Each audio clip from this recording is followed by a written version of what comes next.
Welcome, welcome, welcome. I am your host, Dylan Hamilton, here to do a little highlight on one of our characters. We're going to be doing a short series of them for each of our player investigators and any possible backup investigators, as Masks of Nyarlathotep is known as kind of a meat grinder in the world of Call of Cthulhu. So, here is Ray Nealon playing Benjamin Brock. How you doing, man? Hello. Doing pretty good. Very good. Excited about this whole campaign. So, Very good. So am I. It's going to be very exciting. So tell us a little bit about Benjamin. It's just some basic stuff. okay. Basic stuff. So, Benjamin Brock. Um, he is 17. He has no legs, and he gets around by being carried in a like this backpack slash baby carrier that that this hired hand Eugene Eckler carries him around in. So that's a little bit of the basics there. Is this like a birth defect or is it like an accident? How did that happen? The no legs It come is about. it is a birth defect. So he's lived his entire life without having legs, and so with that comes that he's just pushing him. He pushes himself to, I guess, overcome obstacles in any way that he can. A lot of the time, it goes with you know, what's the word I'm looking for? Using his mind to solve problems, like using his intelligence. Okay, so just trying to adapt to certain situations, trying to approach them from Yeah. a different standpoint than most people would, just because of the handicap that he's kind of forced to live with. hmm Um, tell me a bit about his home life. I suppose his parents and whatnot. Where is he from? So he is from Massachusetts. He went to Miskatonic University. His parents paid for the whole thing. He comes from a very rich family. Um, it's kind of one of those, your family was rich, and so it just kind of stays in the family thing. Um, so he's an only child, and so pretty much his parents kind of, because of his birth defect, they gave him, the best that they could possibly give. So yeah, Okay, he's an only child too, right? yes, he's an only child. Okay, interesting. And this other man, Eugene Eckler, this kind of hired hand, hmm um, as I understand from our the character creation process, we kind of settled on that he's kind of a member, almost a member of the extended family. He's not directly blood related, but his father was something of a butler, like a kind of live on site of your Yes. family's kind of property, and so he's kind of grown up with you to some extent, and now hmm he's kind of turned into your kind of personal aide almost. Talk about, a little bit about your relationship with him. How has that evolved from when you were younger together, growing up on the same uh, in the same house, but obviously vastly different upbringings. So between Benjamin Brock and Eugene Eckler, um, as far as when they first were growing up together, Eugene is quite a bit older than Benjamin. Eugene is 13 years older, so Benjamin's 17, Eugene is 30, and so he was a teenager when Benjamin was born, and so he got to, he was pretty aware of like the situation and all that stuff. So he wanted to kind of do his best to, you know, uh, I guess protect the kid. Um, Eugene's not the smartest, but what he does have is, you know, I guess like his physical strength, and so they've kind of kept that dynamic. Benjamin's not the best around people, and he can tend to be a little bit of a jerk, and Eugene won't hesitate to, to call him out on it, and so they kind of have this dynamic of you know, Benjamin does the thinking, but Eugene does the heavy lifting, and kind of it's a symbiosis, really. So what does Benjamin do? Like he's 19 or he's 17 years old. He goes to Yes. Miskatonic University. What is he studying? What are his interests? So he is studying archaeology, history, and writing. So one of his idols is oh my gosh, the name is escaping me. Um, Jackson Elias. He's an author. He writes about like the stories of the occult and like Mayan death cults and stuff like that. And so Benjamin, he kind of aspires to be like that. I mean, and on top of his fields of study, he also is, you know, he's taken up appraisal, cryptography, astronomy, stuff like that. Okay, so he's kind of got like a taste of armchair adventuring from reading all the Yes. books, but he's never had any actual firsthand experience, um, like out in the field. No, he's Um, been sheltered almost his entire life. So, and he kind of grew up resenting that from his family a little bit. Like, oh, absolutely. okay, so this whole expedition to Peru, his parents don't approve. No, they do not. Now But the big question is, do they know that he's oh, going? yes, they do know that he's going, but it's not for the reasons that he's saying. He told them he was going to study archaeology there, but not that he was going to be going to uncharted territory and you know finding ancient artifacts and looking for pyramids. So that's why he was able to go, but he'd withheld the information that he was going to be traveling out into the unknown. Okay, so it was more of a, oh yeah, you can go down to the National University of San Marcos and get a little bit of a cultural experience down there, learn some more about your field. That's fine. We're still worried about you, but little did they know Oh you're yeah, planning on trekking into the Andean highlands to check out a lost pyramid. yeah, And by yeah, trekking out, and I mean Eugene literally carrying you several yes, days across the highlands. that's Um, that's pretty much the gist of it. And this is something that you also hid from the leader of the expedition, Augustus Larkin. Hmm. And the reason he hated this is because, well, his whole life he's been, I guess, well, singled out because of his birth defect. He's kind of been, the oddball, the you're different kind of thing like that. I mean, you think a bunch of kids at recess playing dodgeball, nobody is gonna pick the kid with no legs. So he didn't want to tell Augustus Larkin because he figured if he's going on an expedition, nobody's gonna take a kid with no legs, and into the Highlands. So he didn't tell him. You know, and that's a fair assessment. And considering we already, at the recording of this little highlight, we've already played one episode of the prologue. Based on everyone's reactions, um, I'd say it's pretty unanimous. No one thinks that this character will be capable of what he says he's capable of. Um, Hmm. but he's. I think they're not giving him enough credit. They don't know him well enough yet because he's got. You look at his stats; he's got a lot going on that they don't know about. He's got a lot going on, and oh boy, let's just hope nothing happens.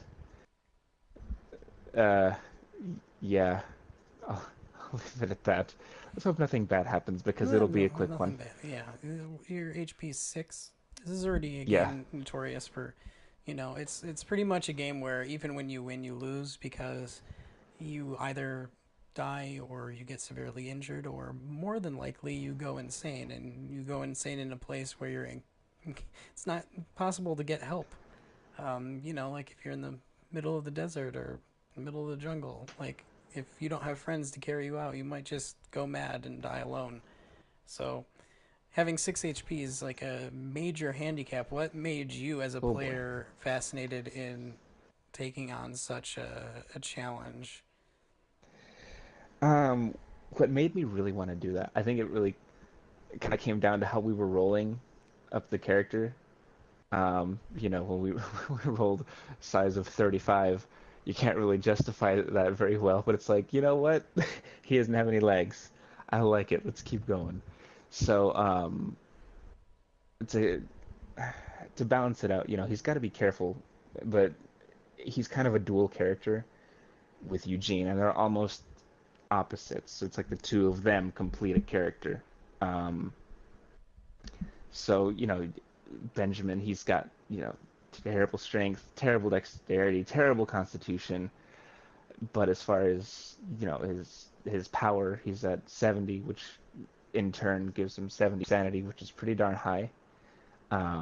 His intelligence is 80, so education's 80. So he's a pretty smart kid. And so what I'm hoping for, I guess, with this challenge is to, um, not be the we're gonna go in monster hunting, you know, punch things out. It's gonna be kind of he needs to make the right decisions to survive this with his sanity. Okay, yeah, that's fair. Um, I think it's going to be an interesting story, particularly when it comes to Benjamin. And at the end of the day, he does have these. He has these very high stats. He also has very low stats. He's got severe peaks and valleys when it comes to his actual characteristics. But then, at the end of the day, he's still a 17-year-old kid. So, Yes. tell me a little bit about that, in terms of like why now? Why go on an adventure now? Like, you know, leave the country, go on this huge. Like, is there any other reason behind it other than the sheltering thing? Well, other than the sheltering thing, this kid's a teenager and he's, definitely wanting his independence from his family. But on top of that, a lot of this motivation comes down to the fact that he's got a crush on a fellow student, Myrtle Schroeder, and he's kind of trying to impress her by being, you know, going and doing something extremely difficult for someone of his condition.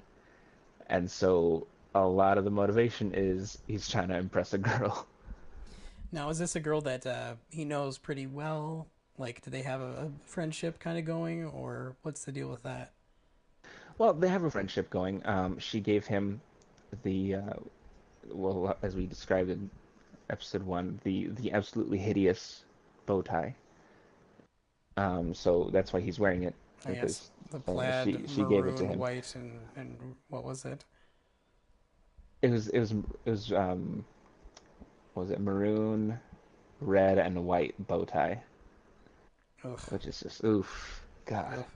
ugh. Um, so he's known her. I mean, for being a 17-year-old kid, this kid has his um he's writing his thesis. That's another thing that he's um going into this expedition to do. So he's extremely um I guess you could say gifted, you know. Okay. And so, you know, she's probably not as um what's the word I'm trying to look for here? They were classmates, is what I'm trying to say. Sure. So he's known her through that. Now let's get into Eugene Eckler a little bit as well. Alrighty.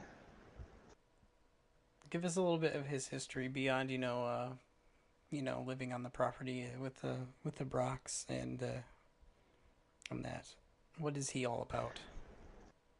So Eugene Eckler, he hasn't really, he's not the smartest guy, but What he does have going for him is the fact that he is, you know, I'd say 10 times out of 10 the biggest guy in the room.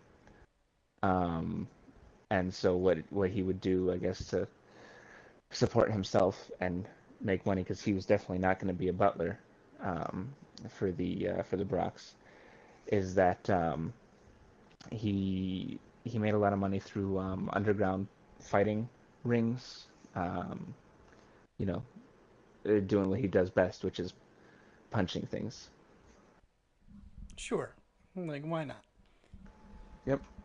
So he's an interest in fighting. Does that translate to any other interests like boxing or anything like that? It does. What really sparked his interest in boxing is that he got a boxing glove that was signed by a famous boxer that he idolizes. So that's kind of what sparked this whole offshoot into, you know, brawling it out for money. Nice. So part of your whole, I guess, approach to Masks of Nyarlathotep is creating a character that you hope is probably going to be at one point using magic in lieu of physical or using guns, something like that. You want to be Yes. formidable in combat without necessarily using direct violence. And then having a backup that's so burly, you kind of went the exact opposite way. So if anything happens to you, Yes. you're just gonna go in there and start swinging your fist. It's an interesting Yep. That's approach. basically it. And I know it's definitely not gonna be easy to get Benjamin to the point where he's, able to use magic in this campaign, and it's gonna be most of the difficulty is coming from surviving Right. it. So if he can weather it, which, oh boy, then I'm really hoping that he gets to develop as a character and, Right. use what he's always done to solve his problems is, not his physical strength, but his knowledge. And in a meta sense that we interpret it like that, but in terms of character, he has no idea that any of this stuff is actually real. His interest in the occult Oh, is he has no purely clue. from an intellectual standpoint at this point. I'd imagine that he's kind of somewhat of a he's not necessarily a skeptic, but he's a realist, So when he hears of something that someone might chalk up to superstition, he'd probably approach it from an anthropological position of, what would He'd drive a think, well, person to what's do making this? this? Yeah. Yeah. Okay. Or if something happens, what's behind making this thing happening? What's making it tick? You know what I mean? Sure. Very good. Well, I'm interested to see how his story plays out. So far, he's kind of gotten off to a rocky start with quite a Oh few yeah. of the other investigators. Yeah. Within mere minutes of kind of meeting them, they hadn't really introduced themselves, but he kind of It, sauntered over to yeah, the I think the minutes may be leader. exaggerating. It was probably within It was about 30 seconds. It was seconds. like 30 seconds within just kind of looking at Yeah. them, and then you kind of drew the conclusion that they were not qualified to go on this Yes. expedition. And oh boy, good old John Michael Stevens with those eagle ears heard that, and well, crap hit the fan. So And unfortunately for him, you'd never heard of him. And if you had, you probably would not have formed that opinion because he is actually a formidable explorer, as you will all find yes. out in his character highlight. Is there anything else about Brock or Eugene that you want to touch on that we didn't mention? No, I do think we have it. I mean, besides, I guess a little bit of his character traits is that he's very ambitious. He wants to be the best at what he does. Um, he and because of him being as smart as he is at the age of 17 and with all these accomplishments, he's written the reason he's on this expedition, or that Augustus Larkin reached out to him, is because Larkin read some of his research papers on what did I say it was, like the Peruvian gold, Yeah. and so him being as smart as he is, he and he's always like, I'm the smartest guy in the room, and usually he is, but it gets to his head, and That's true. so My he favorite part he is that in this case, most of the time when you're in a room with everyone else, you are not the smartest person in the room. that's true. I was so surprised. I was so surprised to see that. So, you know, most times he is, but when it comes to this to Leslie Visser, he's not That's true. Benjamin Bratt is Leslie not the Visser is smartest the guy in the room. smartest, but he wouldn't let you know it just by telling you. Oh no, no, he wouldn't. And so still that the ego gets to his head.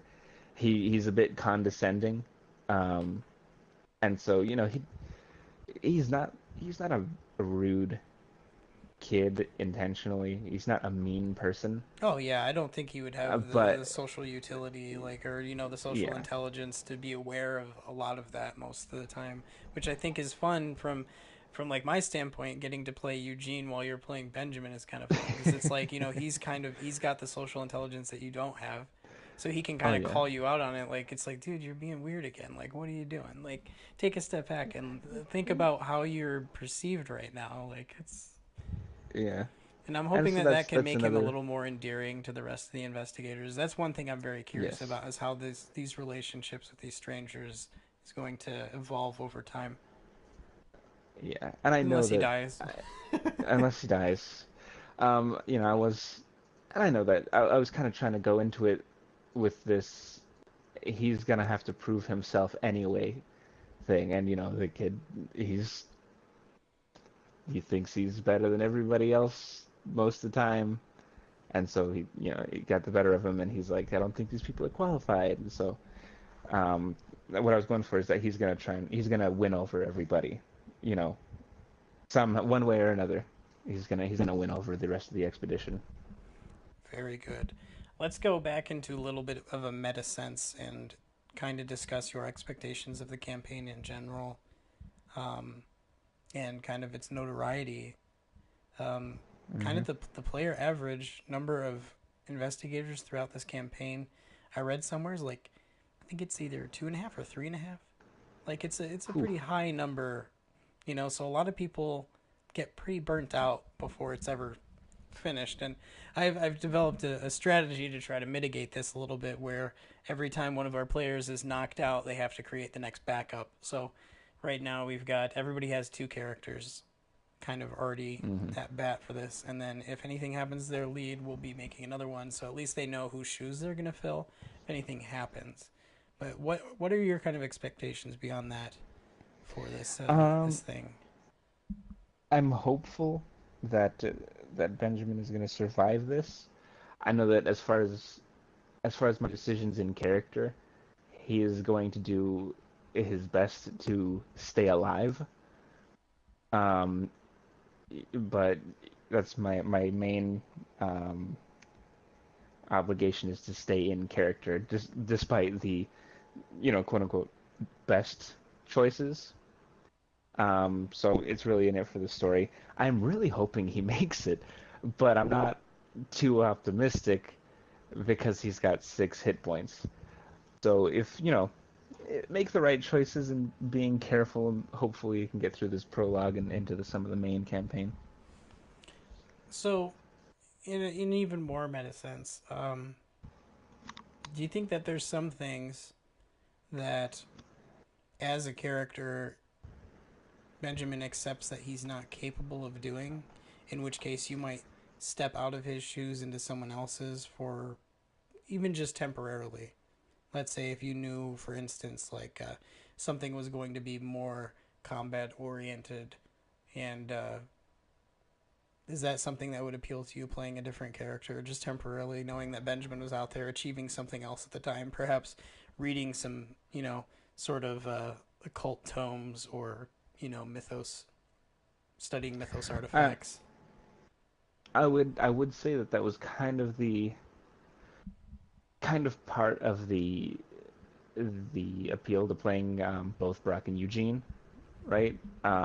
Is that there's no way that Benjamin's going to get himself intentionally into a combat situation because he knows, he's smart enough to know he's going to be a burden on everybody else in his group or whatever situation he's in, if it's a dangerous one, and then he also knows that there's no way he can contribute to anything that's going to happen. So, you know, it's kind of like if something does happen, Eugene will put him in a safe place, or he'll be in a safe place to start with, and Eugene will take care of the combat aspect of it. At least for now, hopefully. Okay, that's going to be an interesting approach when and if we actually have combat. I mean, it's more than possible that you guys don't see any. It's just it depends on the way that you play. So I think that's good for me. Is there anything else that you want to talk about? No, I think we're good here. Okay, cool. Well, I don't know if we'll be playing this weekend or the weekend after that, but we will certainly be back for more of these little highlights involving the other investigators. As always, thank you for listening, and we'll see you next time.